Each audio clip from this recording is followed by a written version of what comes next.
발트 3국 중 한 나라인 리투아니아 정부가 중국 대사를 조치해 선을 넘지 말라며 강력하게 경고했다고 AFP 등 외신이 전했습니다. 리투아니아 정부가 분노한 이유는 지난 8월 23일 리투아니아 수도 빌뉴스에서 개최된 홍콩 시위 지지 집회에서 중국 대사가 벌인 행동 때문입니다.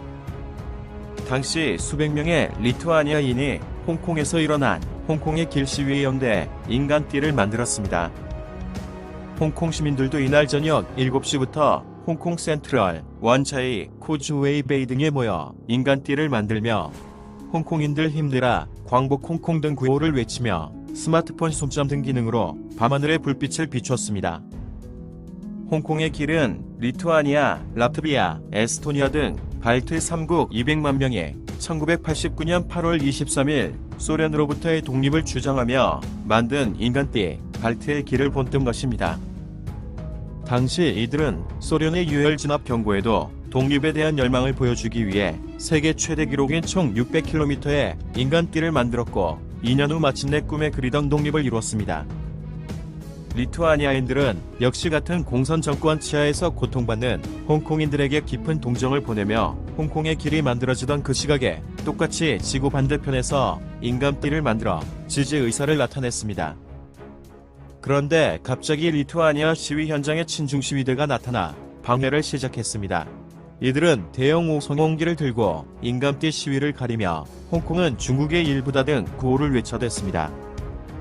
로이터 통신에 따르면 이들은 리투아니아 시민들을 밀치며 집회 주최자인 만토스 아도메나스 의원의 확성기를 빼앗으려 하는 등 큰 소란을 피웠습니다. 결국 경찰이 현장에서 소란을 피운 중국인 2명을 체포했습니다. 그러자 곧 중국 대사관 직원들이 나타나 강력히 항의하기 시작했습니다. 이들은 경찰에게 영장이 있냐고 따졌고 곧 리투아니아 주재 중국 대사 선지페이도 나타나 이들을 독려했습니다. 현장에 있던 아도메나스 의원은 이번 친중 시위의 주동자가 중국 대사관이 확실하다고 밝혔습니다. 그는 시위 당시 찍은 비디오를 확인했다. 중국 대사가 계속 중국 시위대와 접촉한 것을 봤다고 지적했습니다. 중국 대사관의 이 같은 행동에 리투아니아 정부는 크게 분노했습니다. 리나스림케비치우스 외무장관은 즉시 선지페이 대사를 조치하고 항의 내용이 담긴 외교문서를 전달했습니다. 외교문서는 우리는 중국 대사관이 중국인들이 한 불법 행동에 관여한 것에 대해 개탄한다. 이러한 행동을 절대 용납하지 않을 것이라고 강조했습니다. 외무장관은 AFP와의 인터뷰에서 중국 외교관들은 외교관의 선을 넘었다며 공공질서 방해와 불법 행위가 재발하지 않도록 조처해야 할 것이라고 경고했습니다. 이후 중국 대사관은 리투아니아 정부의 강한 경고에 침묵으로 일관했으며 체포된 중국인 2명은 공공질서 방해 혐의로 결국 벌금형을 받았습니다.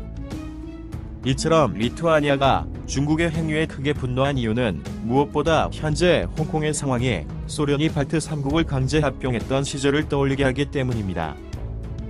1940년 당시 소련은 리투아니아 현지 친소련파 공산주의자들과 연합해 공산주의 정부 수립 계획을 세웠고 합병에 관해 짜고 치는 투표를 진행했습니다. 이후 소련은 조작된 투표 결과를 발표하며 발트 3국이 소련에 합병되는 것을 선택했다고 크게 선전했습니다. 같은 해 7월 21일 결국 리투아니아 소비에트 사회주의 공화국이 설립됐고 소련은 반발하는 수십만 시민들을 탄압, 학살하거나 추방한 후 대신 러시아인들을 이주시켰습니다.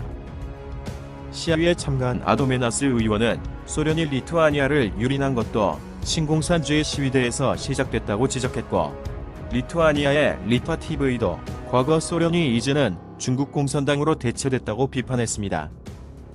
리투아니아 시민 제논 시도니아는 이렇게 말합니다. 아마 나이든 리투아니아인들이라면 공산당의 고문과 탄압을 경험했기에 우리나라에서 중국 공산당이 무슨 일을 벌이는지 이해할 것이다. 그러나 우리는 공산당의 수법을 잘 알기에 우리를 속일 순 없을 것이다.